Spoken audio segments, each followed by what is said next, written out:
Meanwhile, the figures we've seen today, the GDP lifting by just 0.2% in the September quarter. Andrew, are you worried that inflation is become stickier in Australia than the rest of the world?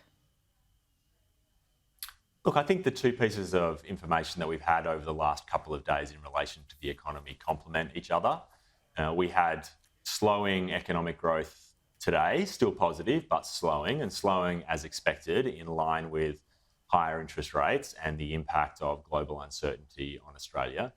And that slowing economy is enabling the RBA to reduce the rate at which they are increasing interest rates, which will be welcome for many Australians suffering with higher costs of living and increased mortgage repayments.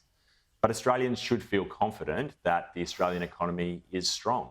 I mean, if we'd been sitting here 2 years ago, we would not have expected that Australian unemployment today would have a 3 in front of it, one of the lowest unemployment rates in Australia's history.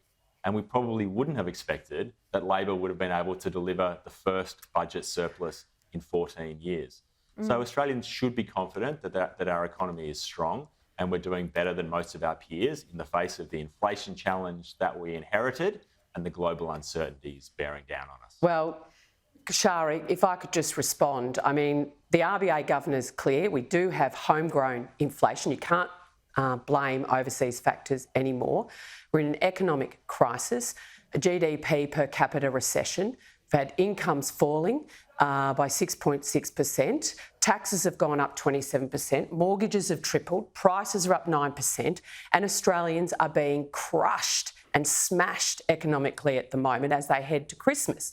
And this government, instead of focusing on that in the last 6 months and doing something to cut their spending, they've poured $450 million into their failed voice referendum, and they've been more interested in swanning around with celebrities than actually getting to the nub of the thing that is really hurting Australians, and that is this economic crisis that people are feeling. I mean, Andrew's got all the numbers, but the fact is, if you are in households in suburbs today, they are feeling smashed, and for good reason. Yeah, there's no question. Cost of living crisis continues to bite.